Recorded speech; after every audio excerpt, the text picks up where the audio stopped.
A man who believes he controls the world is about to learn his world is owned by the one person he disrespects.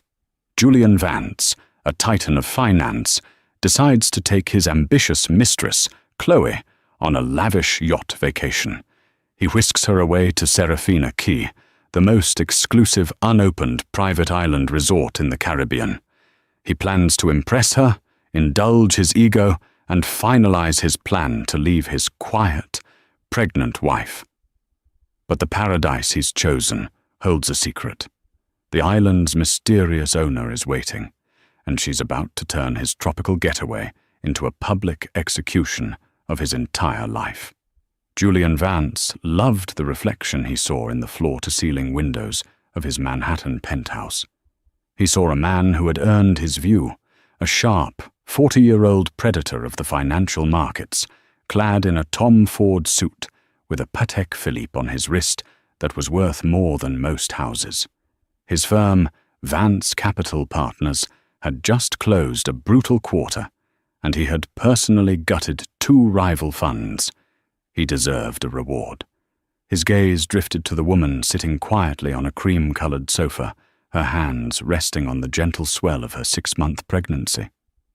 Elena, his wife. She was, he had to admit, beautiful in a classical, forgettable way. Old money, the Sandoval family. But their influence had seemed to fade, reduced to quiet philanthropy and academic endowments. He'd met her at a charity gala, been charmed by her serene difference, and married her. He'd seen her as the perfect accessory, graceful, quiet, and from a good family that required no maintenance. Now, her pregnancy had made her domestic, tired. She was always talking about nurseries, or her doctor's appointments, or the charity luncheon she was organizing. It was, in a word, boring. "The jet is filed for a 7 a.m. departure tomorrow," he announced, adjusting his cuffs. "The board meeting in Zurich is non-negotiable." Elena looked up, her dark eyes clear. "Of course, Julian. Will it be long?" Dr. Matthews wanted to discuss the 3rd trimester schedule. "A week, maybe 10 days."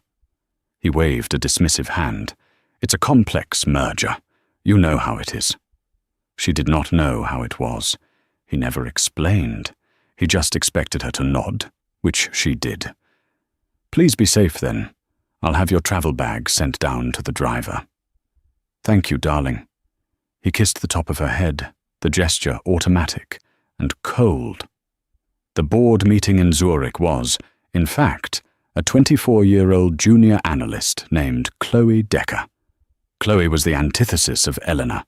She was all sharp angles, bright lipstick, and a raw, relentless ambition that Julian found intoxicating. She didn't want to talk about nurseries. She wanted to talk about IPOs, hostile takeovers, and which restaurant had the longest wait list. His real plan was far from a stuffy Swiss boardroom. His new yacht, the Orion, a sleek 150-foot vessel, was currently waiting for him in the Bahamas. Chloe was already there, having flown commercial, a detail he'd insisted on for discretion. From there, they would sail to the most talked-about, most secretive destination in the high-net-worth world. Serafina Key. It was a brand-new, hyper-exclusive private island resort that hadn't even officially opened. Rumor was it cost $1 billion to build. An eco-luxury paradise where the villas were 3D printed from sustainable materials, and the privacy was absolute. Getting a reservation was impossible. But Julian Vance knew people. A few calls, a wire transfer to a discreet holding company, and he had secured the Royal Triton Villa for 10 days, starting the day after tomorrow. He was going to give Chloe the vacation of a lifetime. He was going to indulge in every way he felt he'd been denied. He pictured the turquoise water, the white sand, Chloe laughing as they drank Krug champagne on the deck. "Julian?" Elena's voice was soft, pulling him from his reverie. "Yes." I transferred the quarterly allowance to the Children's Foundation account. The one you asked me to oversee. Good. Good. He had set up that foundation for her as a project to keep her busy. It was his tax write-off. He found it quaint that she took it so seriously, tracking every dollar. See? You're a natural at it. I just want to make sure everything is in order, she said, rising slowly from the sofa. She placed a hand on his arm. Just be careful in Zurich. It's cold there. I'll be fine, Elena. I always am. He watched her walk toward the master bedroom, her gait already heavy with their child. A pang of something, not guilt, but perhaps inconvenience, pricked at him. The timing of the pregnancy was messy. He'd already been seeing Chloe for 3 months when Eleanor tearfully announced the miracle. He had been planning his exit. The pregnancy had delayed it, but it wouldn't stop it. He pulled out his phone, a secure, encrypted device. J. Wheels up at Euro 700. Handle the jet. The reply from his executive assistant was immediate. EA. Confirmed. Gulfstream is fueled. Flight plan filed for Zurich. He smiled. He then opened a different app. J. Zurich tomorrow. The bird flies south. See you soon. The reply from Chloe was almost instant. A selfie of her in a bikini on a sun lounger, a mischievous pout on her lips. See. Hurry up, boss. Paradise is waiting. Julian Vance turned back to the window, the New York skyline glittering like a carpet of diamonds at his feet. He had it all. The wife, the mistress, the empire, the escape. He was untouchable. The Gulfstream GI-50 cut through the dawn sky, banking southeast, not northeast, toward Europe. Julian's pilots were professionals. They valued the 8-figure bonuses he paid them for their skill and, more importantly, their silence. The flight plan logged in the public FAA database read ZRH, Zurich. The internal navigation, however, was locked on the private airfield in Nassau. Julian slept for most of the flight, waking only to a glass of whiskey and a final review of his actual business, the messages from Chloe. She was getting impatient. She was also getting bold. City. Julian, this resort better be worth it. The concierge at the hotel here is terrible. He didn't even know my name. J. Patience, Chloe. Where we're going, the staff will know your blood type if you ask them to. It's called Serafina Key. You can't even find it on Google Maps. C. Oh, mysterious. I like it. Does your wife even know what Google Maps is? J. Be nice. Elena is traditional. C. She's a relic, Julian. You're a predator. Predators don't stay with house cats. He smirked. Chloe understood him. She saw his power. She wasn't content to arrange flowers. She wanted to help him burn down forests. He remembered briefly how he'd met Elena. It was at a dusty university fundraiser for the Sandoval wing of the library. She was there representing her family. He'd been dragged along by a client. She was wearing a simple navy dress, no jewelry, and was discussing medieval literature with a doddering professor. He'd seen her as a project, a beautiful, untouched piece of classic art to be acquired and displayed. Her family, the Sandovals, were quiet. Her father, a man named Carlos, had been a widower, a soft-spoken man who seemed more interested in his rose garden than the stock market. When Julian had asked to marry Elena, Carlos had only one condition. You must always respect her intelligence, Mr. Vance. It is her greatest asset. Julian had agreed, of course, all while thinking that her intelligence was a charming, bookish quality with no real-world application. He'd managed her trust fund, a respectable but, to him, unimpressive 8-figure inheritance, folding it into his own accounts where he could make it work for her. She had never once questioned his reports. The jet touched down in Nassau. A black Escalade was waiting on the tarmac. 20 minutes later, he was at the marina, stepping onto the gleaming white deck of the Orion. "Julian!" Chloe launched herself at him. She was all perfume, sun-kissed skin, and energy. She felt, to him, like life. "Hello, darling," he murmured, kissing her deeply. "Did you miss me?" "I miss the man who's taking me to a secret island. Let's go. I want to be offshore before anyone else wakes up." Within the hour, they were cruising on impossibly blue water. The yacht's crew was a skeleton staff he'd used before. They served brunch, lobster, caviar, and endless krug, as Chloe live-streamed her champagne glass to her thousands of followers, carefully avoiding any shot of Julian or the yacht's identifying markers. "This is it, Julian," she said, stretching out on a sun pad. "This is where we should be, all the time. Not hiding, not with you flying back to her.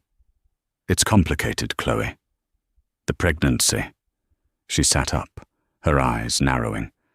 "The pregnancy is a problem, Julian, but it's not a solution for her. What's the plan? You can't be a part-time husband and a part-time, well, this. The plan," he said, sipping his own champagne, "is to enjoy the next 10 days. When I get back, I'm meeting with my lawyers. The prenup is ironclad." She signed it without even reading it. "You're sure?" "Positive. It was a standard agreement. What's mine is mine. What's hers is hers. She gets a stipend, the apartment. She'll be comfortable. She won't fight. It's not in her nature." Chloe smiled, leaning in. "And what about the baby?" "The baby will be a Vance. It will be taken care of.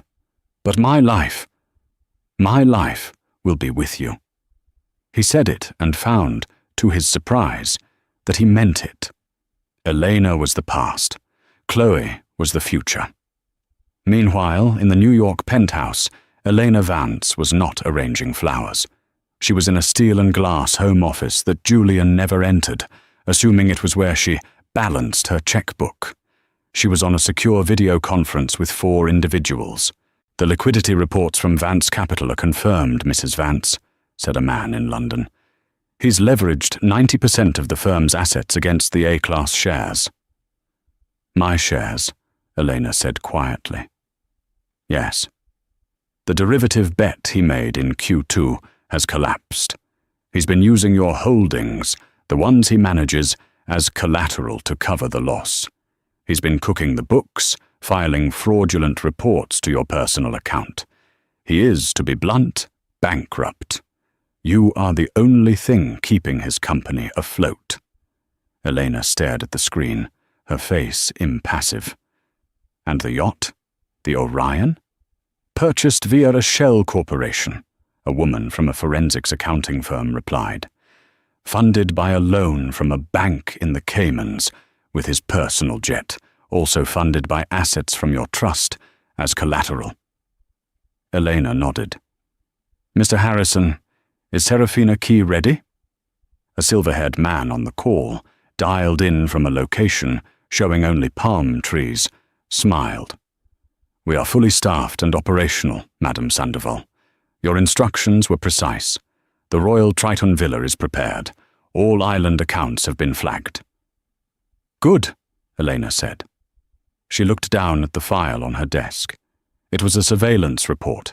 It contained crystal-clear, long-lens photos of Julian and Chloe Decker boarding the Orion in Nassau 2 hours ago. "My father always said," Elena spoke, her voice calm and clear, "that you should always let a man build his own cage. Julian is very proud of his. I think it's time to show him the lock." She looked at the screen. "He's on schedule. He should be arriving at the atoll in approximately 36 hours. I will be there in 24. "And the other party?" Mr. Harrison asked.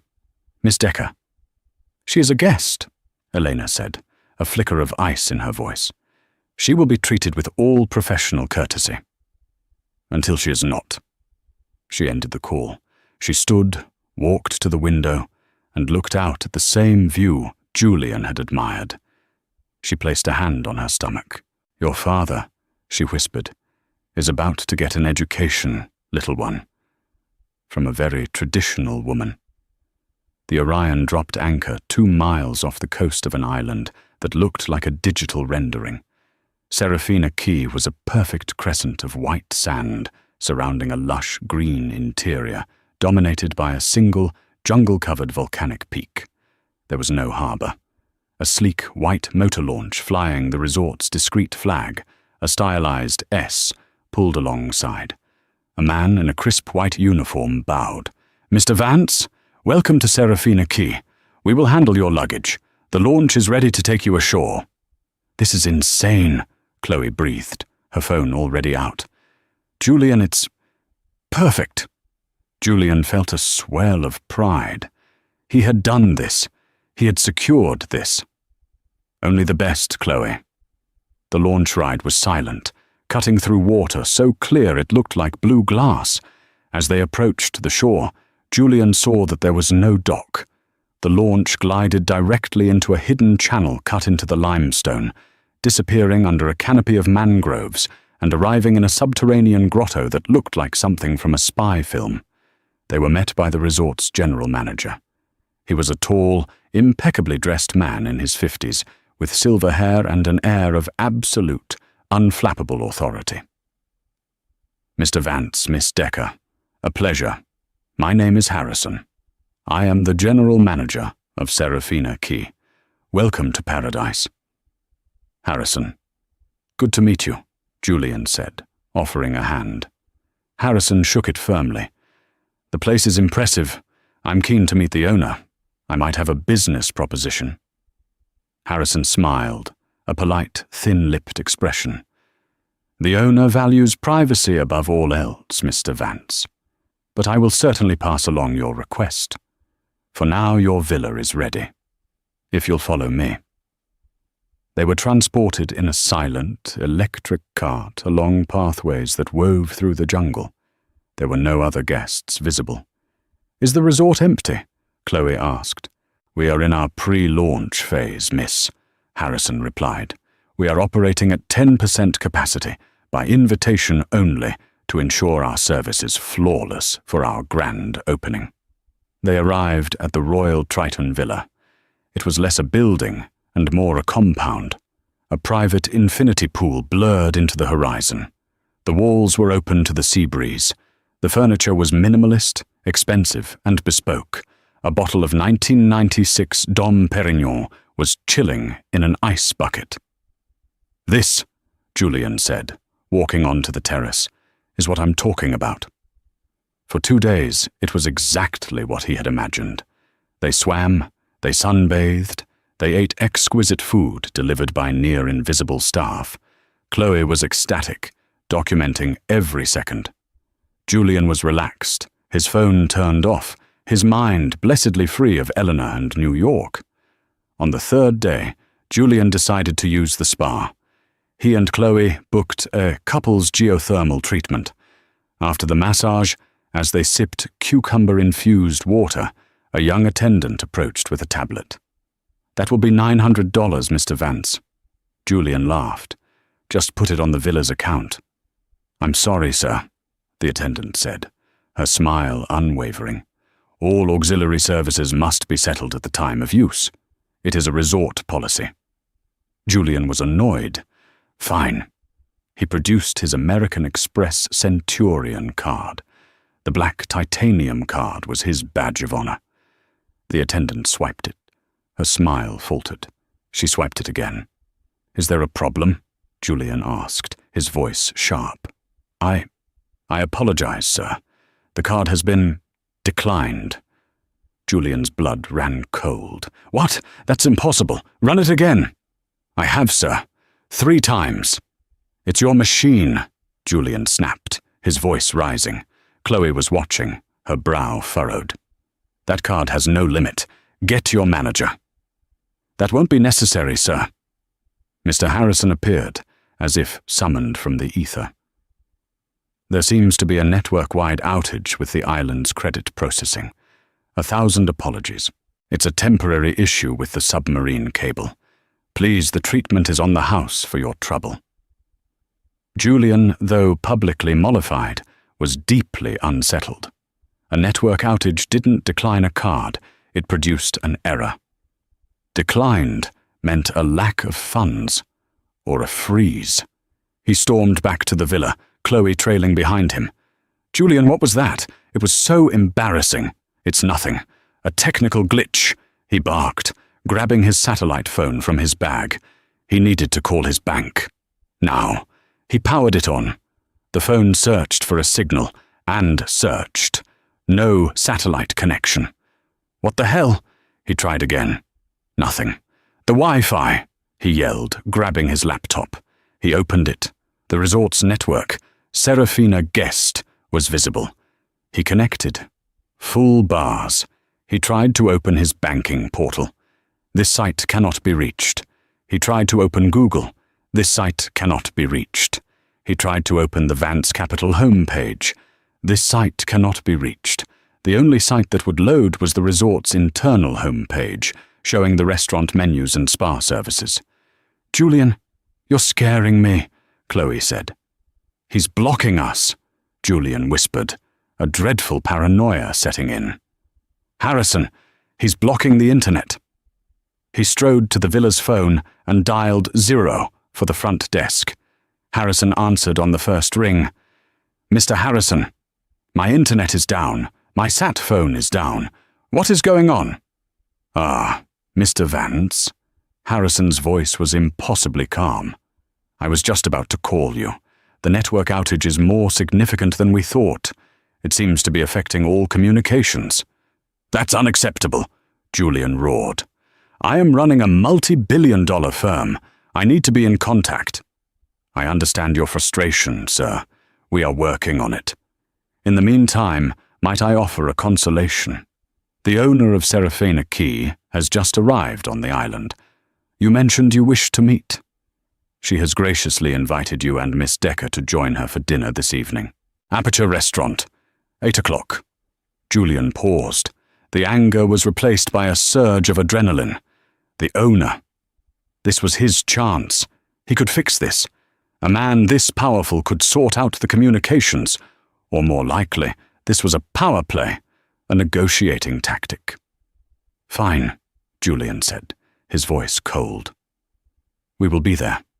He hung up. "What is it?" Chloe asked. "We're meeting the owner," Julian said, a predatory gleam returning to his eye. "The mysterious owner of this island. Get dressed. Wear the red dress. The one I like." He was going to get to the bottom of this. He would turn this outage to his advantage. He'd offer to invest, to help them fix their infrastructure. He would turn this inconvenience into a deal. He was Julian Vance. This is what he did. He turned problems into profit. The tension of the afternoon bled into the evening. Julian, unable to contact the outside world, felt like an animal in a cage. A very beautiful, very expensive cage. He paced the villa, consumed by the decline. It was a message. He was certain the owner was testing him, flexing. "How do I look?" Chloe emerged from the bedroom. She was a vision in the red, backless dress. It was a statement. She was here to be seen, to conquer. "Perfect," Julian said, his mind only half on her. He straightened his own linen jacket. "Let's go. Don't speak unless I speak to you. Let me handle this." Chloe's face tightened. "Don't treat me like an idiot, Julian. I know how to network." "This isn't networking, Chloe. This is a high-stakes negotiation. Just follow my lead." A private cart arrived at their villa at 7:55 p.m. Precisely. The driver was silent. The short ride to Aperture Restaurant was thick with Julian's nervous energy. The restaurant was built on the island's highest cliff, an open-air marvel of architecture that seemed to hang over the ocean. They were the only patrons. Mr. Harrison was waiting at the entrance. "Mr. Vance, Miss Decker, so glad you could join us. The owner is waiting for you on the private terrace." He led them through the empty restaurant, the sound of the waves crashing far below the only noise. They passed through a beaded curtain onto a stone terrace, lit by a single dramatic fire pit. A person was standing at the edge, looking out at the sea, their back to them. It was a woman. Julian slowed his walk. The woman was wearing a simple, elegant, white linen dress. Her dark hair was tied back. "Madam," Harrison said softly, "your guests have arrived." The woman turned. Julian Vance's world stopped. The air left his lungs. His smile, fixed for a high-powered greeting, froze and shattered. Chloe, a step behind him, let out a small, confused gasp. "Julian? Who is that?" The woman's hands were resting on the swell of her pregnancy. She smiled, a calm, cool smile that did not reach her eyes. "Julian, darling," Elena Vance said. "You made it. I was so worried about your flight to Zurich. You must be exhausted."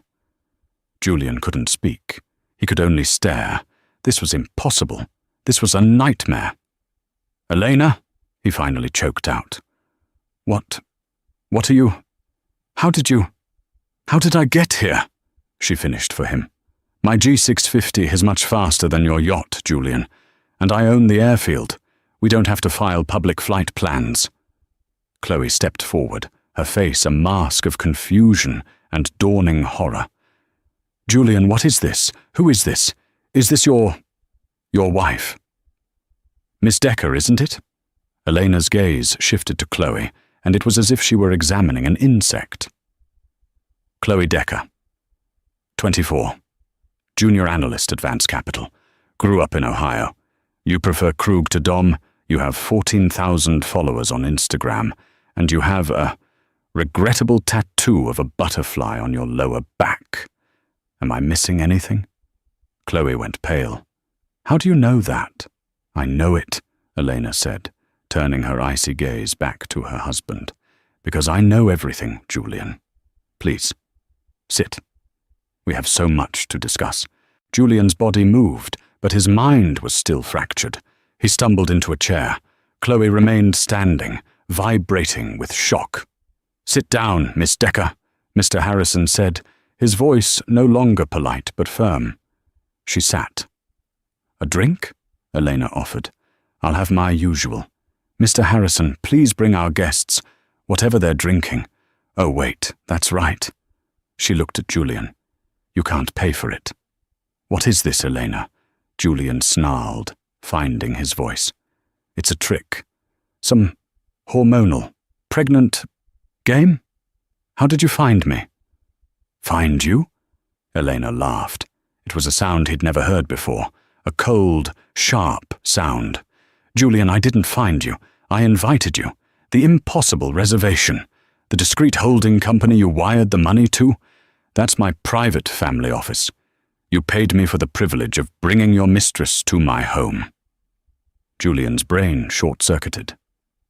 "Your home?" "Serafina Key," Elena said, gesturing to the ocean around them, "is the flagship property of the Sandoval Hospitality Group. My group. The one I inherited from my father, the quiet academic you dismissed. The man you thought was just a retired professor was, in fact, the founder of one of the largest private hospitality empires in the world. An empire I have been running since his death. An empire I have been growing." She leaned forward. "You thought I was organizing charity luncheons? I was chairing board meetings. You thought I was balancing a checkbook? I was managing a global portfolio. You thought my little trust fund was just pocket money? Julian, my little trust fund is Vance Capital Partners." The blood drained from his face. "What? What did you say?" "I'd say this is where the main course arrives," Elena said, as Mr. Harrison placed a single, leather-bound folder in front of her. "This is going to be painful." "You're lying," Julian whispered. But the denial was weak. The blood was pounding in his ears. The declined Centurion card. The network outage. It was all clicking into place with a horrifying, sickening precision. "Am I?" Elena opened the folder. Let's review. 18 months ago, you made a catastrophic, leveraged bet on Argentine derivatives. You lost, let me see, $2.3 billion in a single quarter. Vance Capital was insolvent. You were days from a margin call that would have exposed you, bankrupted you, and likely sent you to prison for fraud. Julian was shaking his head, a mute, desperate gesture. But then, Elena continued, a miracle. An anonymous European investor swept in, acquiring a 49% non-voting stake in your firm, providing the exact liquidity you needed to cover the loss. You never questioned it. Your ego was so large, you just assumed the universe provides for men like you. She slid a document across the table. A signature page. That anonymous investor was me, Julian. I've been propping up your entire company. That salary you draw, it's my money. The penthouse, mortgaged to my holding company. The Gulf Stream, the yacht, all leveraged against assets that I, not you, control. You haven't had any money for almost 2 years. You've just been playing with my checkbook. Julian looked at Chloe. She was staring at Eleanor, her mouth open, her face a pale, terrified green. But why? Julian finally managed. Why do this? At first, I did it to protect the family name, to protect our child from the humiliation of your failure. I hoped, you would learn from it, that you would correct your course. Eleanor's voice was steady. But you didn't. You just became more arrogant. And then 6 months ago, you became sloppy. She slid a second set of papers across the table. These were not financial reports. They were photographs. Julian, kissing Chloe in the elevator of her apartment building. Julian, handing her a key.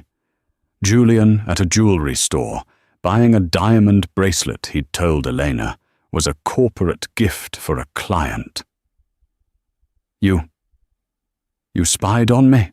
I conducted due diligence on my failing assets, Julian. You were the biggest one. And when I discovered your infidelity, well, the plan changed. Chloe finally found her voice. It was high and shaking. He lied to me. He told me you were nothing.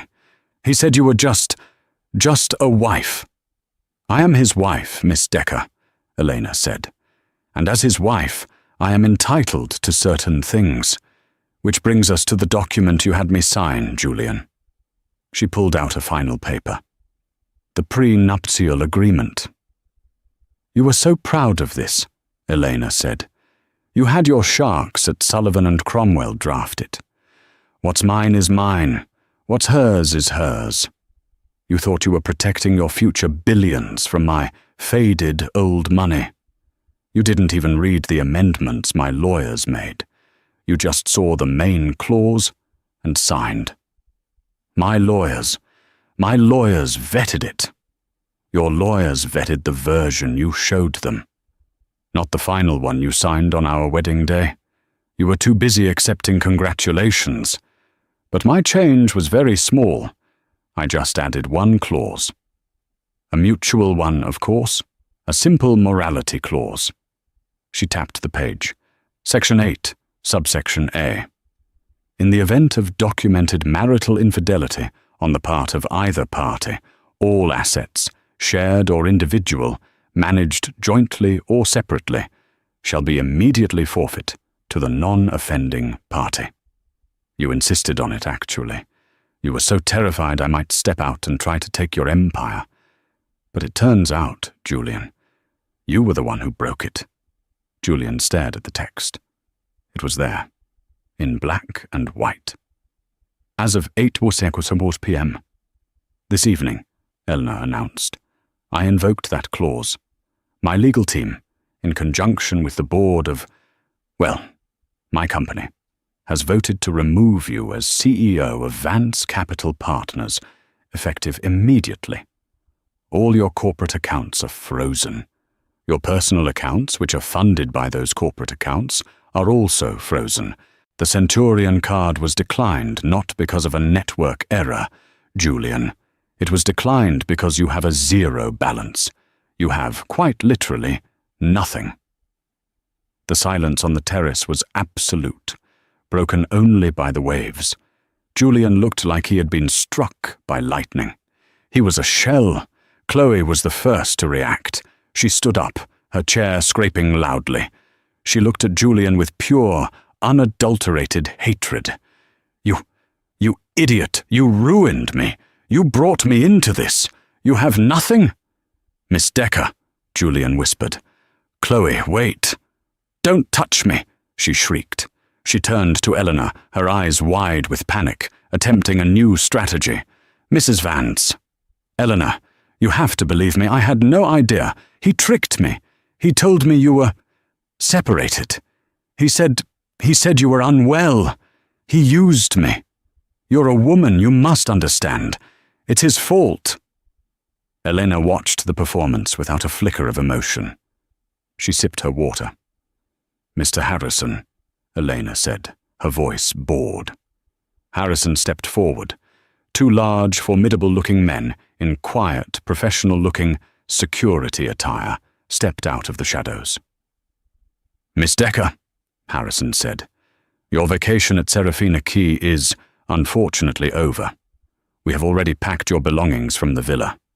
"What? No, you can't." Chloe backed away. "Julian, do something." Julian didn't move. He was paralyzed. "There is a ferry to the mainland in Belize that leaves in 1 hour," Harrison continued. "A car will be waiting to take you to the public terminal." "A ferry?" Chloe's voice cracked. "A public ferry. I came on a yacht." "The Orion has been seized, miss," Harrison said flatly. "It is now the property of Sandoval Hospitality, pending liquidation. These gentlemen will escort you to the dock. Please do not make a scene. Our other guests value their privacy." "Other guests?" I thought we were the only ones." "We are at 10% capacity," Elena said, finally looking at her. "You just weren't invited to the same parties, Miss Decker. Goodbye." The security men took Chloe's arms. She didn't fight. The fire just went out of her. She looked, suddenly, exactly like what she was. A 24-year-old who had made a very, very bad bet. She allowed them to lead her away, her sobs lost in the sound of the ocean. The terrace was silent again. The fire pit crackled. Julian was still staring at the prenup, his knuckles white. "Elena," he said, his voice a low, strangled rasp. "You can't. The baby. Our baby. You wouldn't do this to the father of your child." Elena's face, which had been marble, finally hardened into something new. Something he had never seen. Fury. "The baby," she said, her voice dangerously quiet. "You dare to speak his name. You, who were on a yacht with another woman while I was at a hospital." "What? What hospital?" 2 days ago, the day you left for Zurich. I had a scare. Some bleeding. Dr. Matthews was worried. I spent 8 hours in an examination room, alone, terrified I was losing our son. And where were you? You were drinking champagne with her. Your phone was off. You were inaccessible. I didn't know," he whispered. "You didn't know because you didn't care to know." She slammed her hand on the table. The water glasses jumped. "You didn't care about me. You didn't care about this baby. You only cared about yourself." "This baby," she said, placing both hands on her stomach, "is a Sandoval. He will not be raised by a liar, a fraud, and a failure." "I am not a failure," Julian roared, finally finding his feet. He stood, knocking his chair over. "I built that firm. Me! My name is on the door." "Your name is on a door I paid for," Elena shot back, standing as well. She was magnificent in her anger. "You built nothing. You were a gambler who lost. I was the house, and the house, Julian, always wins. He tried a new tactic, pleading. He moved around the table, his hands outstretched. Elena. My love. Please, it was a mistake. A stupid, meaningless diversion. She meant nothing to me. You know that. It's you I love, you and the baby. We can fix this. He reached to touch her arm. Don't, she commanded, and he froze. Don't you ever touch me again. I'll do anything, he begged, his voice breaking. He was crying, real tears of terror. I'll go to therapy. I'll resign. You can run the company. Just don't do this. Don't leave me with nothing. You're my wife. You're supposed to stand by me. I stood by you when you were committing fraud, Julian. I stood by you when you were lying to me every day. I stood by you when I was alone in that doctor's office. I am done standing. Now I am moving. This is illegal, he tried. One last, desperate bluff. You can't seize my assets without a court. I'll fight this. I'll take you to every court in New York. You will? Elena smiled. With what money? You have no lawyer. You have no funds. You are, as of this moment, a man with a single suit and a very expensive, non-functional watch. And if you do find a lawyer to take your case pro bono, I will countersue. I will release the reports from my forensics team, the ones detailing your wire fraud, the ones that will send you to a federal prison for the next 20 years. So you have a choice. She stepped closer to him, close enough that he could smell the faint, expensive scent of her perfume. You can take the ferry with Miss Decker, she said, or you can try to fight me. And I will not only take your money and your freedom, I will take your name. I will make sure our son never knows who his father was. Your choice. Julian stared at her. This was not the Elena he knew. This was not the quiet, demure woman who discussed literature. This was a stranger. This was a queen, and he was a peasant at her feet. He knew, in that moment, that he had lost. He had lost everything. He deflated. The fight, the anger, the arrogance. It all evaporated, leaving behind a hollow, terrified man. What do I do? He whispered. You leave. Mr. Harrison stepped forward. He was holding a small, clear plastic bag. Inside was a simple ferry ticket and a few $100s in cash. Mr. Harrison will show you to the service dock, Elena said, turning her back on him. She walked back to the edge of the terrace, looking out at the sea. Elena, please. Mr. Vance, Harrison said, his voice polite once more. This way, please. Julian looked at his wife's back. She didn't turn. She didn't flinch. It was as if he had already ceased to exist.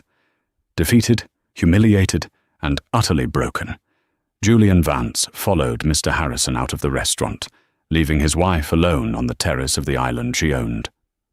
A month passed. The Caribbean sun was just as bright, the water just as turquoise. Serafina Key was preparing for its grand opening. Elena Vance, no, she was Elena Sandoval now, having already filed the paperwork, sat on the terrace of her personal villa, not the Royal Triton. That one was being spiritually cleansed, as Mr. Harrison had put it. She was on a conference call, but this time it wasn't about collapsing firms. And the board of the Sandoval Foundation has approved the new initiative, a voice said from her laptop. The Vance Capital Liquidation Fund will be redirected to establish 3 new shelters for women and children in the New York area. The penthouse has been sold, and the funds are already in escrow. Excellent, Elena said, rubbing her now very prominent belly. And the Orion? The yacht was sold at auction in Monaco last week, Mr. Harrison reported, sitting opposite her with his own tablet. The proceeds will fully fund the Foundation's operations for the next decade. Good. See that it's done. She closed the laptop. The quiet of the island settled around her. It was peaceful. "A package arrived for you, Madame Sandoval," Mr. Harrison said, placing a small, battered cardboard box on the table. "It has no return address, but the postmark is from Belize." Elena looked at it. She knew who it was from. "Open it, please." Harrison sliced the tape with a letter opener. Inside, resting on crumpled newspaper, was a Patek Philippe watch, Julian's watch. There was also a single piece of paper, a greasy sheet torn from a notepad. In messy, desperate handwriting, it said, "I need food. Please." "I'll do anything." J. Elena stared at the watch, the symbol of his power, the thing he'd flashed at her 1,000 times. Now it was just a piece of metal, traded for a ferry ticket and a month of desperation. "What are your instructions, madam?" Harrison asked. Elena pushed the box away. "Return to sender," she said. "We don't accept unsolicited donations." "Very good, madam." He took the box and disappeared. Elena stood and walked to the edge of her pool. She looked out at the horizon, a perfect, unbroken line of blue. She thought of Julian, and for the first time, she felt nothing. Not anger, not pity, just quiet. She had spent years hiding her strength, believing it was her duty as a wife to be a partner, to be supportive. To be less so, he could be more.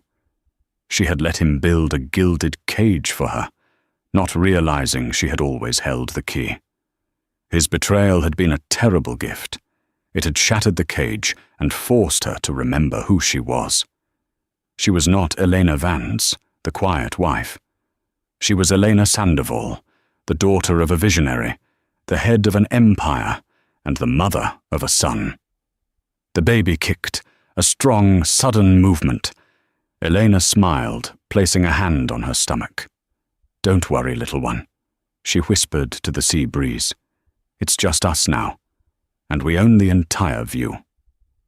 The package landed on the warped wooden table of his rented room with a dull, final thud. Julian tore it open, his hand shaking from a combination of humidity, hunger, and a desperate flickering hope. Maybe she had relented. Maybe it was a plane ticket. Maybe it was a letter. It was the Patek Philippe. He stared at it. She hadn't even kept it. She hadn't sold it. She had returned it. The gesture was more brutal than any verbal insult. It was a statement of complete and utter irrelevance. The watch, his $150,000 badge of honor, was just an object she didn't want in her house. Julian sank onto the lumpy cot, the springs groaning in the suffocating Belize city heat. It had been 6 weeks. 6 weeks since he'd been escorted off Serafina Key with $500 and a ferry ticket. 6 weeks of a living nightmare. His suit, the last remnant of his old life, was a wrinkled, sweat-stained ruin. The $500 was long gone, spent on this squalid room and whatever food he could buy from street stalls. He was no longer Julian Vance, titan of finance. He was just a ghost, haunted by a life that no longer existed. He needed money. He needed a way out. The watch was his only option. He found a pawn shop on a dusty back street, the sign half broken. The proprietor, a man with a lazy eye and a shirt unbuttoned to his navel, chewed on a toothpick as Julian entered. "I need to sell this," Julian said, his voice hoarse. He tried to inject his old authority into it, but it came out sounding like a plea. He laid the watch on the glass counter. The man, Silas, picked it up. He hefted it. He peered at the face, then at the movement through a jeweler's loop. He was silent for a long, agonizing minute. "It's a Patek Philippe," Julian said, his voice cracking. It's worth over $100,000. I'll take 50,000, cash." Silas set the watch down and laughed, a dry, rattling sound. 50,000. Sure, Hefe. And I'm the King of England. It's real. Look at the serial numbers. Oh, I know it's real, Silas said, leaning in. His breath smelled of stale rum. It's a very beautiful watch. A watch like that belongs to a very rich man. A man with a yacht, maybe. A private jet. A man who does not look, he gestured at Julian's entire pathetic appearance, like you. I lost my wallet. My boat sank. Spare me the story. I see men like you every day. You stole it. From a tourist. From a house. Silas pushed the watch back toward him. Get out. I don't buy stolen goods this hot. Not unless the price is right. I didn't steal it, Julian screamed, slamming his fist on the counter. It's mine.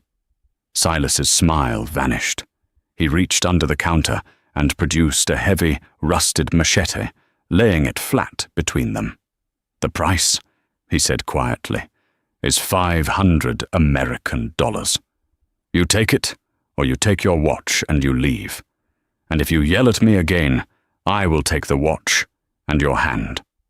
Julian stared at the blade, then at the watch, his symbol of power, his last connection to the man he was.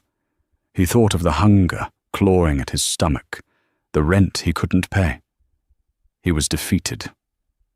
500, he whispered.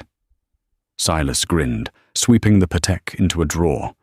He counted out a small, dirty stack of bills. Julian snatched them and fled the shop, the man's laughter following him into the street. With the cash, he bought a cheap meal and went to an internet cafe. He needed to know. He needed to see what had happened to his world. He paid for an hour and typed in his own name. The screen flooded with results. Vance Capital dissolved. Wall Street. Titan Julian Vance disappears amid fraud allegations. The mysterious Elena Sandoval, the woman who took down an empire. He clicked, his blood running cold. The articles painted him as a villain, a reckless gambler who had defrauded investors. Then they painted Elena as a saint. The Sandoval Hospitality Group had, in a stunning act of philanthropy, absorbed all of Vance Capital's toxic assets and, instead of liquidating, had funneled them into a new foundation, the Sandoval Legacy Foundation, dedicated to funding women's shelters and providing legal aid to victims of financial fraud. His company, his name, his entire life's work, was now a charity. She hadn't just taken it. She had repurposed it. She had erased him and replaced him with an act of benevolence. He scrolled, finding a picture of her. It was from a week ago, at a press conference. She was standing in front of the New York Public Library, radiant, her pregnancy pronounced. She was smiling, holding a symbolic check. The headline read, Elena Sandoval pledges Vance assets to rebuild lives. He wasn't just broke. He wasn't just exiled. He had been rewritten. He was the dragon she had slain to build her new castle.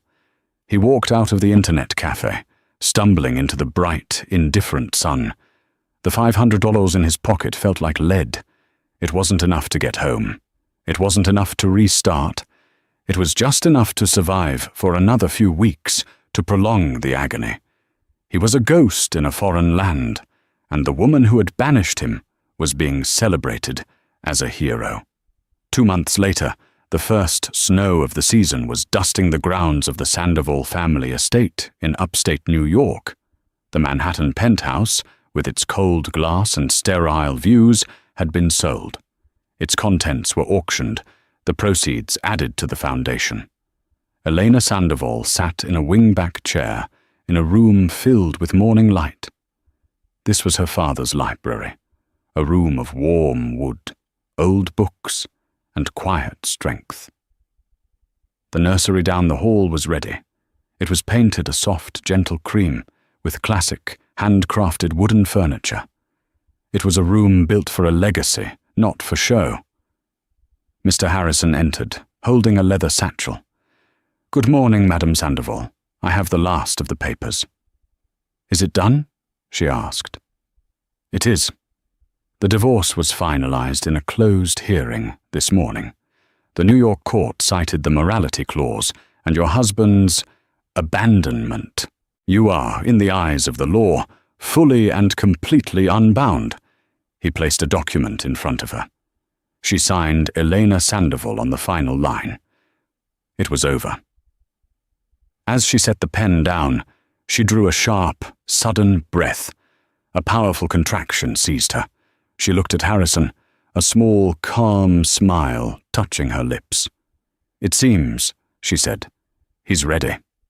The birth was nothing like the terror-filled hospital visit months before. It was calm, private, and powerful. She was surrounded by the best medical team her money could buy in a secure wing she had endowed. After 8 hours, her son was placed in her arms. He was perfect. He had her dark eyes and a full head of black hair. He looked at her, his tiny, unfocused gaze seeming to search her face. All the anger, the ice, the calculated revenge that had driven her for the past year melted away. It was replaced by a fierce, lioness-like protection she had never known. Mr. Harrison was permitted to enter the room. He held a file. "The birth certificate, madam." A nurse approached gently. "And the father's name, dear?" Elena looked at her son. She thought of Julian, a brief, cold flash of a man on a terrace, screaming about his name. She thought of his watch, an empty, meaningless trinket she had sent back into the void. He was not a father. He was a mistake. Then she thought of her own father, Carlos Sandoval, the man who had taught her that true strength was quiet, that intelligence was the sharpest weapon, and that respect was the only currency that mattered. She looked at the nurse, her voice clear and strong. "There is no father to be listed." She took the pen and turned to the document. On the line for "name of child," she wrote, in firm, elegant script, 2 words: Matteo Sandoval. She had taken her company. She had taken her freedom. And now she had secured her future. The Vance name was not just defeated, it was erased, replaced by a new legacy, one that would be built on truth, strength, and her name alone. She held her son close, looking out the window at the snow-covered grounds of her home. It was a new world, and it was all hers. And that's the story of how a man who thought he owned the world learned he was just a guest in his wife's. Julian's arrogance was his downfall, but Elena's quiet strength was her salvation. She proved that the person you underestimate is often the one holding all the cards. Sometimes the greatest power isn't in the noise you make, but in the silent, unshakable foundation you build. What did you think of Eleanor's ultimate revenge? Was it too harsh, or was it exactly what Julian deserved? Let me know your thoughts in the comments below. Thank you so much for listening. If you enjoyed this story of drama, twists, and sweet justice, please show your support by hitting that like button, sharing this video with someone who loves a good story, and most importantly, clicking subscribe and turning on notifications so you never miss another upload. We have new stories coming every week. This is your storyteller, signing off. Aria Belmont's entire world exploded the moment her eyes caught the unmistakable crimson smear of lipstick on her husband Lucas's collar, illuminated cruelly under the chandelier in their grand foyer. Pregnant, vulnerable, and trembling, she felt her pulse roar violently in her ears, drowning out the serene hum of the mansion she once called home. Just hours ago, she had envisioned cuddling beside Lucas, whispering names for their unborn child, a fantasy now ruthlessly shattered. Instead, she stood frozen, heart pounding, as Lucas strode past her without even a glance, his cold silence like a dagger twisting deep into her chest. This wasn't the first sign, but it felt horrifyingly definitive, erasing any desperate hope she'd clung to. Her mind spiraled back to those blissful early days of their relationship, when Lucas, ambitious but tender, had vowed they'd build a future filled with purpose, compassion, and unwavering fidelity. She remembered vividly how he'd sweep into her office bearing thoughtful surprises, handwritten notes tucked inside floral bouquets, charming gestures reminding her why she'd trusted him completely. But as his business empire expanded, media fawningly dubbing him the next big thing in luxury real estate and technology, his warmth evaporated, replaced by an unsettling distance. Now standing amid the echoing silence of the opulent home they had built, Arya understood the painful truth she'd been trying to deny. Lucas's heart had drifted towards someone else. Whispers about the alluring socialite Celeste Moretti, whose presence haunted exclusive clubs and private lounges, filled her thoughts, tormenting her with jealousy and suspicion. Tonight's discovery, the glaring lipstick stain, seemed to confirm her darkest fears. She pressed a protective hand against the gentle swell of her belly, silently apologizing to the child whose father was slipping further away each passing day.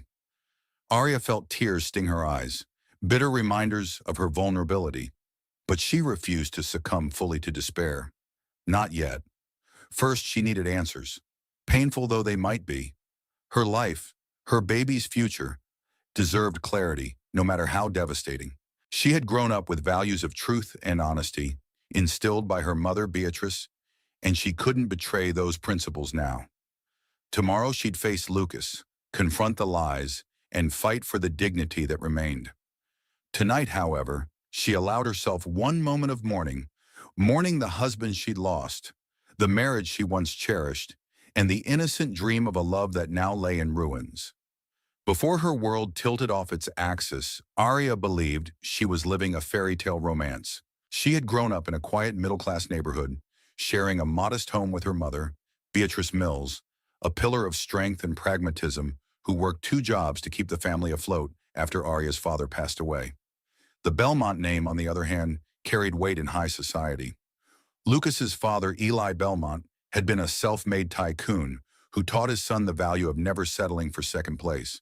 By the time Lucas and Arya first crossed paths, Lucas had already begun forging his own empire, Belmont Innovations, a conglomerate dabbling in everything from upmarket fashion lines to cutting-edge technology solutions. Their first meeting felt like fate.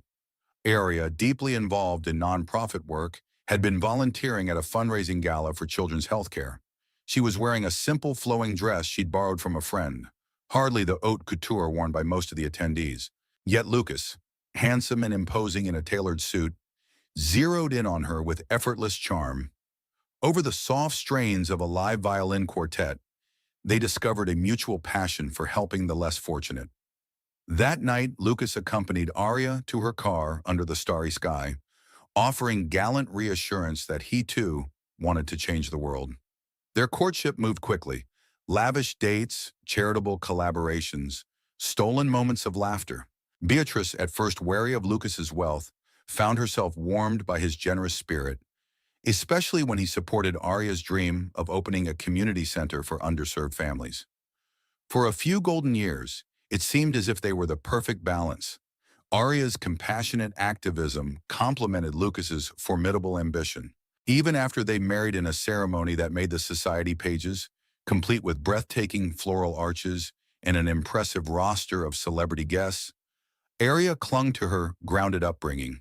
She donated half of her wedding gifts to local shelters, insisting that giving back was the cornerstone of the Belmont household. Now, though, the illusions of her once idyllic life were cracking like ice under a relentless sun.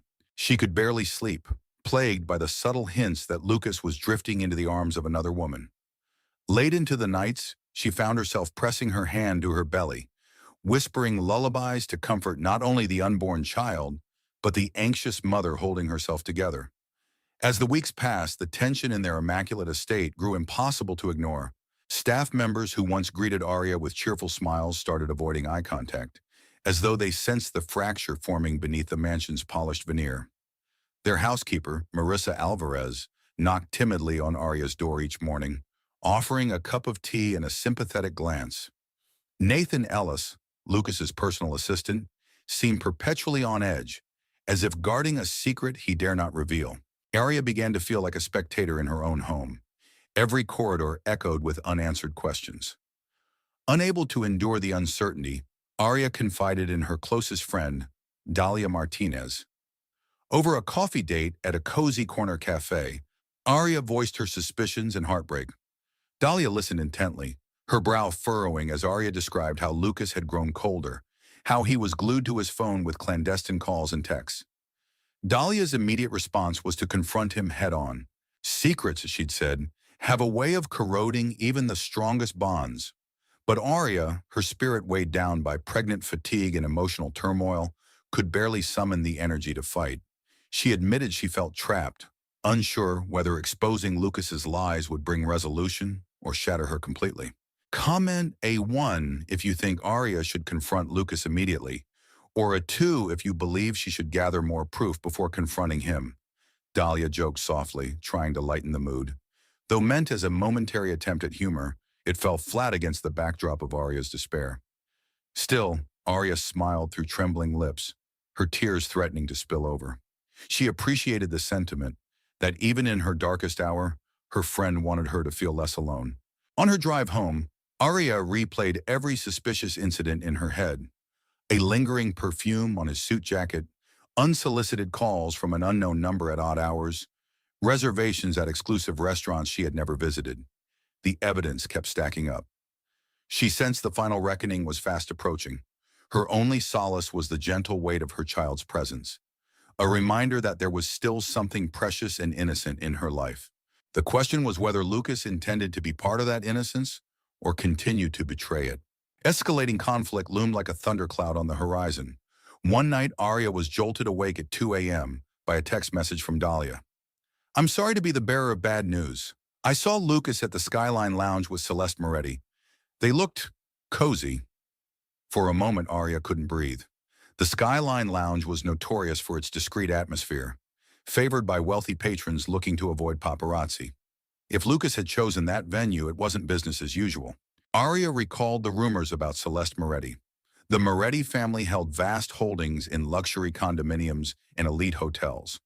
Known for her exquisite beauty and ruthless streak, Celeste had toppled at least one high-profile marriage in the past. Society whispers tagged her as a woman who didn't just invest in a company. She consumed it, devoured it until nothing remained but her new acquisition. For her to be meeting Lucas in the dead of night at such a location only spelled heartbreak. Clutching her phone, Arya let out a cry that echoed in the silent bedroom. She prayed it was all a misunderstanding, that maybe Celeste was merely an investor with unusual timing. But deep in her soul, she sensed the truth. By morning, the dread had transformed into a steely resolve. Arya waited for Lucas to come home, pacing the living room like a restless cat. When he finally walked in at sunrise, half disheveled and eyes bloodshot, Arya demanded answers. Her voice shook, but she refused to be silent. "I know you were at the Skyline Lounge," she said. "You want to tell me what business is so urgent that it keeps you out till dawn, especially when your pregnant wife is at home. Worried sick?" Lucas's initial denial came swiftly, angry, defensive. He spouted half-truths about urgent negotiations and the vital role Celeste played in bridging a crucial investment deal for the expansion of Belmont Innovations. But Arya, for once, refused to back down. She pressed him about the perfume, the lipstick, the phone calls. "What are you hiding?" she demanded, her voice catching on tears. Yet he provided no real solace, only frustration, as though Arya were the inconvenient barrier to his success. That morning ended with Lucas storming off to the upstairs office, slamming the door behind him, and Arya collapsing onto the couch, drenched in heartbreak. In the days that followed, Arya's resolve hardened. She had spent most of her life avoiding conflict, preferring diplomacy and kindness, but now felt cornered. If there was one thing she knew, it was that her baby needed stability and truth, not the web of lies that seemed to be tightening around Lucas. Determined to protect herself and her unborn child, she sought concrete evidence. She discreetly checked his phone bills, noting suspiciously frequent calls to a number linked to Moretti Global Holdings. She pieced together his meeting schedules that Nathan Ellis had innocently mentioned in passing. Every clue painted a portrait of an affair that was both emotional and transactional. bound by Lucas's ambition and Celeste's apparent desire for control. One evening, Arya cornered Nathan. He was just about to leave the estate, a bundle of paperwork in his arms. "Nathan," she murmured, doing her best to sound calm, "I'm worried about Lucas. Could you please tell me if Celeste Moretti is, in any way, more than just a business partner?" Nathan's face blanched, and he began stammering about confidentiality, but the sympathy in his eyes betrayed him. Eventually he exhaled, resigned. "Mrs. Belmont, all I can say is that Lucas's dealings with Celeste have crossed certain boundaries. It's not just about the expansions anymore. There's a personal entanglement." Arya's heart sank, though she appreciated Nathan's honesty. She laid a hand gently on his sleeve and thanked him, leaving him to exit into the night with a remorseful nod. Later, as Arya stood under the golden chandelier in the main hallway, she asked her audience, those silent watchers she imagined beyond the shadowy corners of her heartbreak, "Where are you reading this from? Do you think I should forgive Lucas if he comes clean? Or is this betrayal too far gone to repair?" The question, though unspoken, echoed in her mind. She felt tears welling again, but she bit her lip and drew in a deep breath. If Lucas Belmont couldn't muster the courage to be honest, Arya would step into the light on her own. She couldn't let herself be swallowed by shame and betrayal, not when she was responsible for another life now. Her moment of reckoning arrived on a stormy evening, thunder rattling the windows like an omen. Arya had gone all day without a single text or call from Lucas. Sick with worry and anger, she finally confronted him directly upon his return. Wet footprints trailed his path from the foyer to the living room, his hair plastered to his forehead from the downpour. His tailored suit dripped ominously onto the polished marble floors. "Lucas," she stated, tone icy, "we're done dancing around this. I know about Celeste Moretti. I have phone records, messages, and eyewitness accounts. I want the truth. No more excuses." Rain pounded on the windows as Lucas stared at her, cornered. For a moment, Arya saw him as he once was, the charismatic dreamer who could light up a room with vision and confidence. But that glow had dimmed, replaced by an impassive mask. He sank onto the nearest chair, head bowed. "Yes," he murmured. "I've been seeing Celeste." It took every ounce of Arya's composure not to collapse right then. Even though she had suspected it for weeks, hearing him admit it felt like being pierced by 1,000 shards of broken glass. "Why?" she asked, voice barely above a whisper. He hesitated, then poured out the justifications. The deals, the precarious finances, the pressing need to expand Belmont Innovations, or face the possibility of total collapse. "She offered a level of investment and access I couldn't secure elsewhere," he confessed, "and it escalated." Arya's hand trembled on her pregnant belly. "Escalated? You mean you let your company become worth more than the marriage we built? More than your child who's not even born yet?" Lucas's face hardened. He spoke of stress, of drowning responsibilities, of wanting to keep Arya safe from financial ruin. But the words sounded hollow. Even as lightning illuminated the room, Arya could see that Lucas had lost sight of what truly mattered. She turned away, tears streaming, and retreated upstairs. For hours, she sobbed quietly, aware that no matter what Lucas might say or do now, their marriage had been irreparably damaged. The child in her womb stirred softly, reminding her that she had to find strength, even if the man she once adored had none left to give. In the aftermath of Lucas's admission, the estate felt like a mausoleum. They existed under the same roof but lived in parallel worlds, barely exchanging glances. Arya, determined not to cave in to hopelessness, called her mother, Beatrice, and asked if she could temporarily move back home if things deteriorated further. Beatrice, sensing her daughter's desperation, prepared a room and assured her that she would be welcomed with open arms. Arya felt a glimmer of relief. Knowing she had a safe haven soothed her raw nerves. Still, she wasn't ready to give up entirely. A small part of her clung to the hope that Lucas would repent in more than just words. She wanted to see him renounce Celeste and reaffirm his dedication to their family. But when she tentatively raised the topic of counseling, Lucas dodged, citing the pressing business deals he had to finalize. She couldn't help but wonder if business deals was just another excuse to see Celeste in private. One afternoon, as she sat in the garden, the sun warming her shoulders, Arya felt the baby kick for the first time. She smiled through tears, marveling at the pure innocence of the life inside her. Quickly, she texted Lucas, hoping he'd rush home to share the milestone. Hours later, she received a curt reply. Stuck in meetings. Sorry. Her heartbreak gave way to frustration. She closed her eyes, imagining the day when she wouldn't cry over his absence. Maybe it was coming sooner than she liked to admit. If you've ever had to stand up for yourself against heartbreak, leave a quick comment below, Arya would say, if she were sharing her story on a platform among friends. She visualized an outpouring of empathy, strangers and acquaintances reminding her she wasn't alone. Still, no matter the support of her mother or friends, Arya knew that forging a new path, especially while expecting a child, was a lonely endeavor. That night, sleep eluded her. Every time she closed her eyes, she imagined Lucas and Celeste together, celebrating, laughing, forging alliances that might ruin both her marriage and her unborn child's chance at a peaceful upbringing. The silence of the estate only emphasized her isolation, an echo chamber of regrets and fleeting memories of a life she once thought perfect. Lucas, on the other hand, found himself wrestling with a hurricane of guilt and ambition. The double life he'd led, half-dedicated husband, half-obsessed CEO, had spiraled out of control. Each night he tossed in bed, haunted by images of Arya's tear-streaked face. Yet every morning he rose and immersed himself in a mountain of contracts and phone calls, convincing himself that if Belmont Innovations collapsed, it would take Araya's financial security with it. One more deal, he would tell himself. One more negotiation with Celeste, and then I'll make things right. But Celeste Moretti was a master manipulator, and Lucas knew it. She played on his anxieties, dropping hints about how her father's global network could shield Belmont Innovations from imminent competition.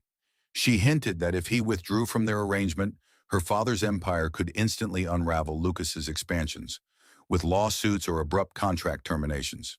Each threat pulled him deeper into her web. When Celeste realized Lucas was wavering, she turned seduction into a weapon. Meeting him in exclusive penthouse suites, she'd whispered temptations that ignited both his greed and the hollow reassurance that everything would be fine. Over champagne and city views, she'd promise, "I'll handle the finances, Lucas. You just handle me." The dynamic horrified him, but he couldn't tear himself away.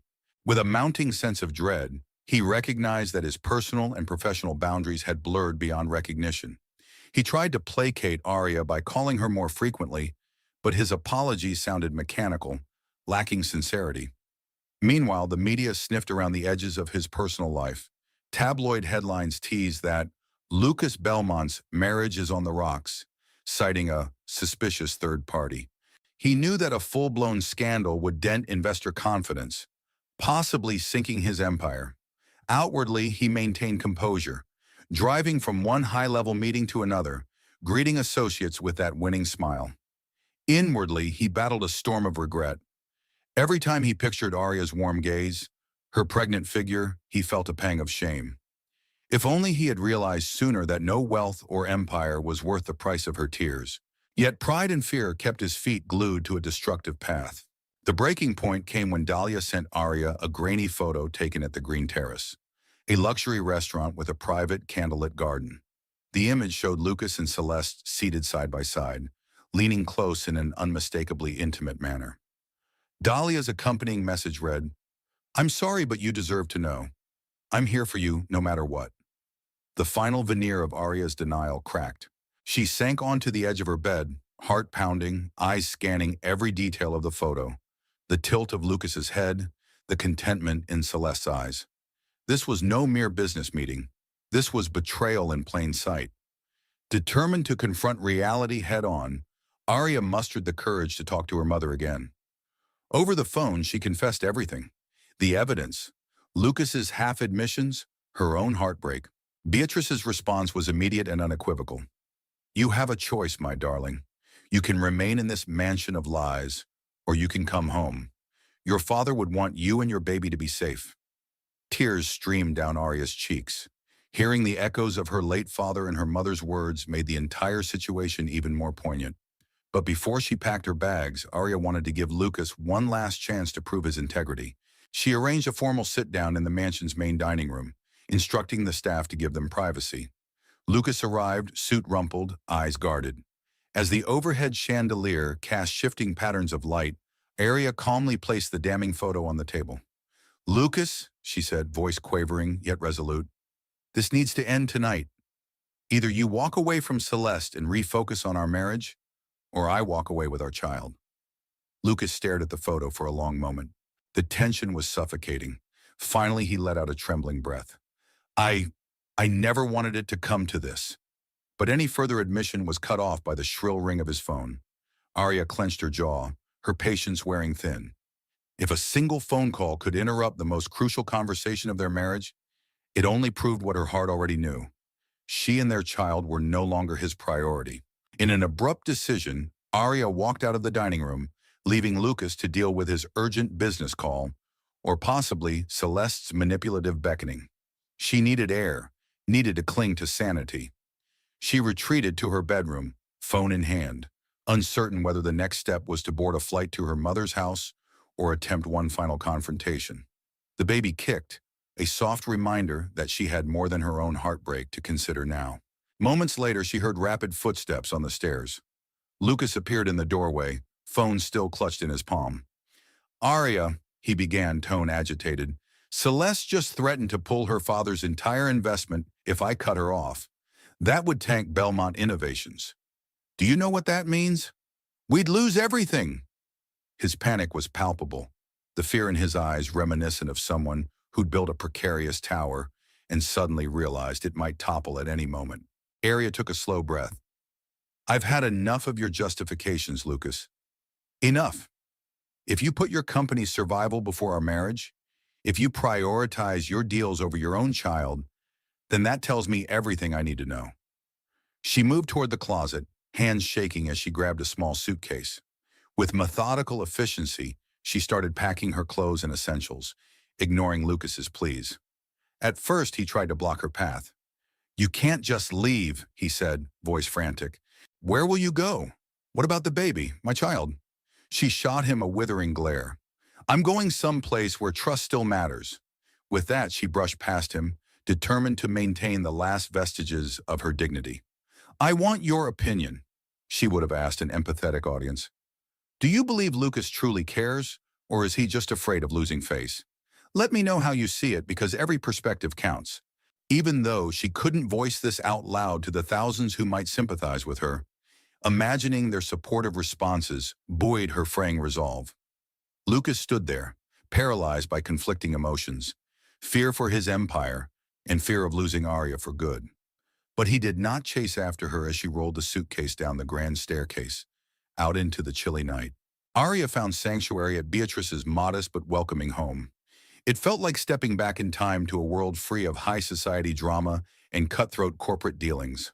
The cozy living room, filled with the soft hum of a vintage record player, greeted her like a long-lost friend.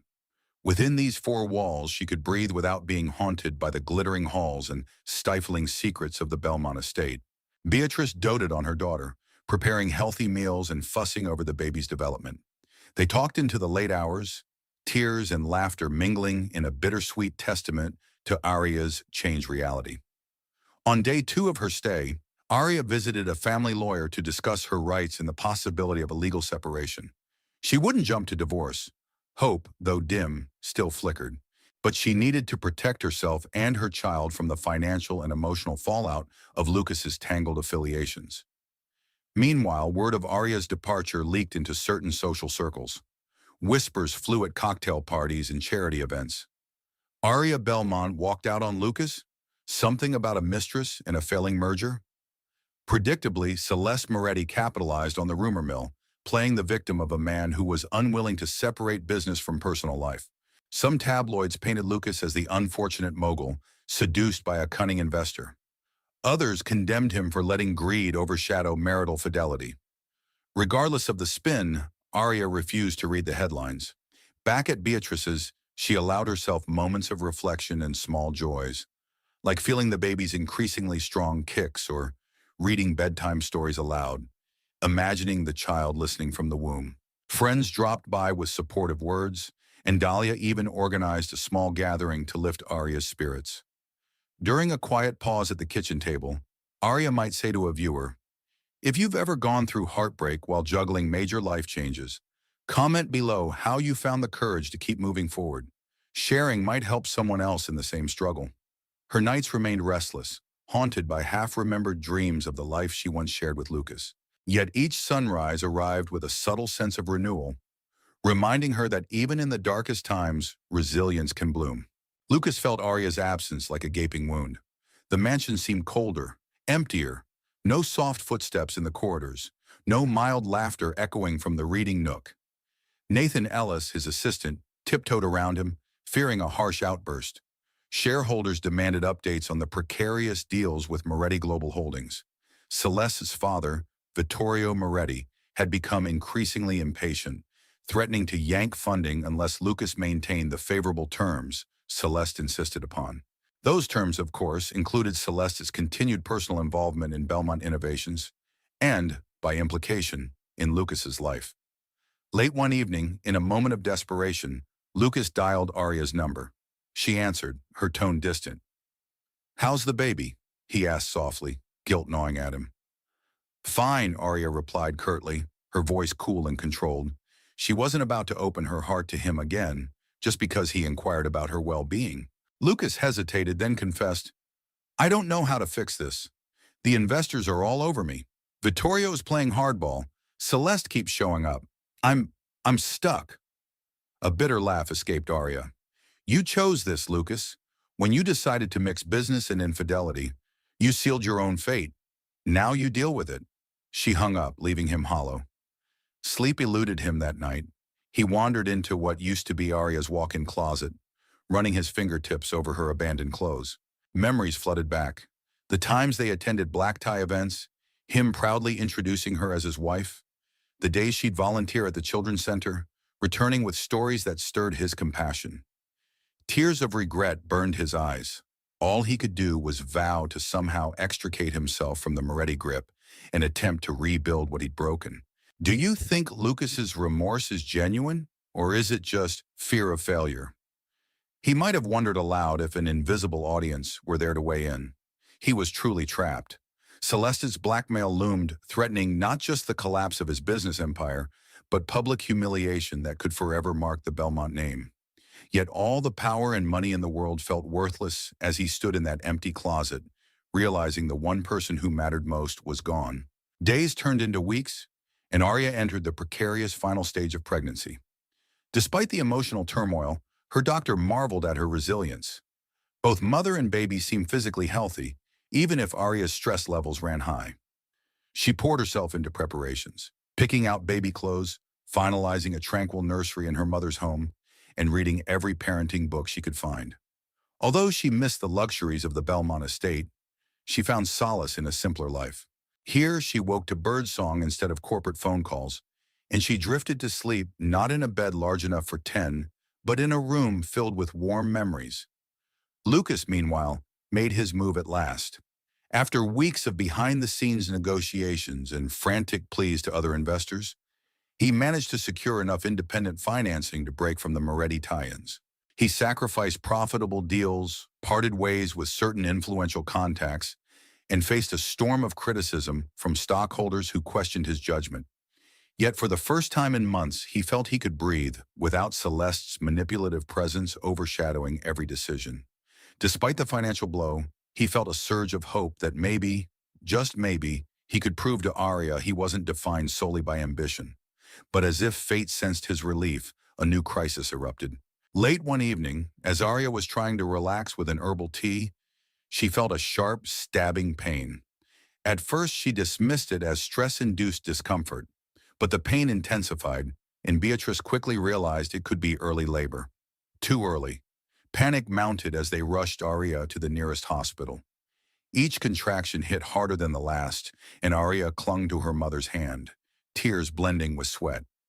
She prayed the baby would hold on, that it was just a false alarm. News traveled fast, and Lucas arrived at the hospital in record time, pale with worry.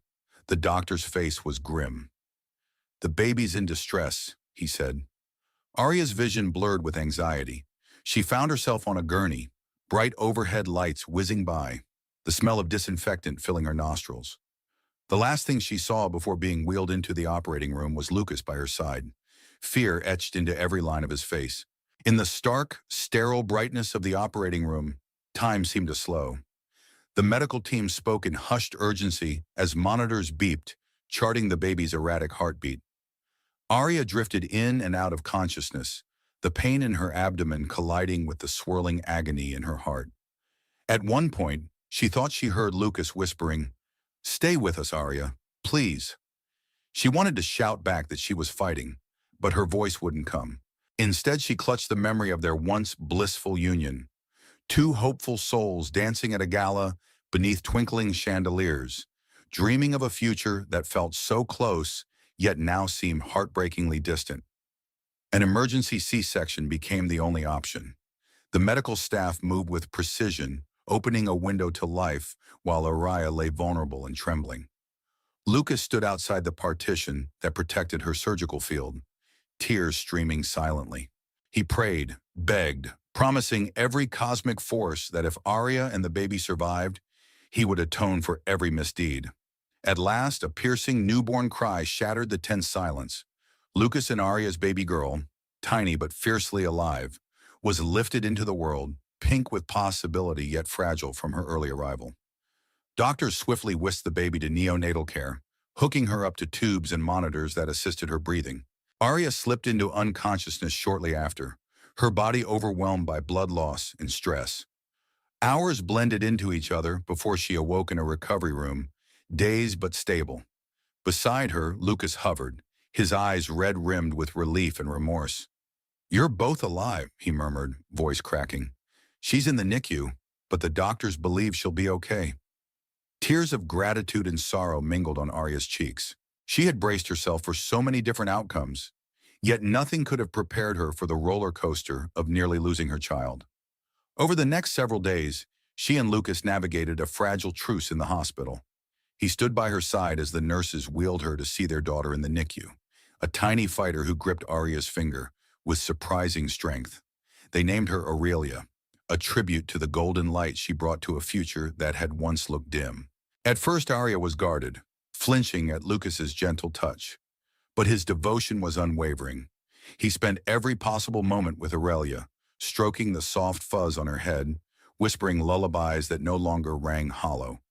He arranged for the best neonatal specialists and personally thanked every nurse who tended to his wife and child.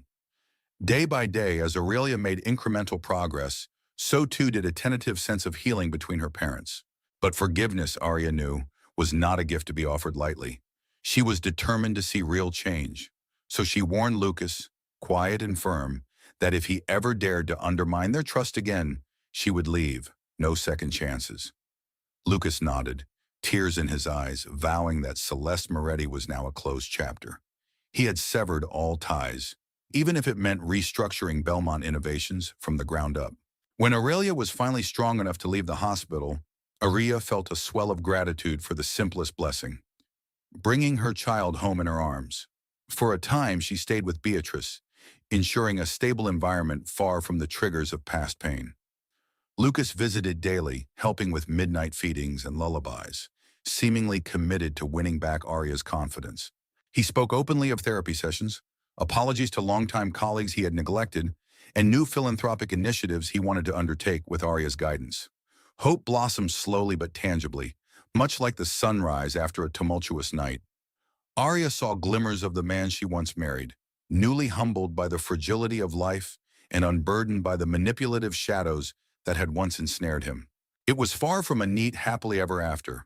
Scars still ached, and trust needed delicate, patient rebuilding. Yet they walked this path together for Aurelia's sake, and perhaps, deep down, for their own. Dear readers, if you've made it this far, I'd love your thoughts. Comment 1 if you believe in second chances for Lucas, or 2 if you think Arya deserves to move on entirely. Your insights matter, not just for Arya's journey, but for anyone who might see reflections of themselves in this story of heartbreak, betrayal, and the long road to redemption.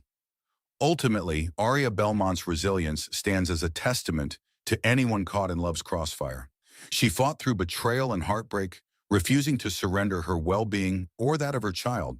In her darkest moments, she discovered a quiet but unbreakable strength, a reminder that even when trust is broken, hope can be reborn, shaped by honest repentance and the shared responsibility of nurturing new life.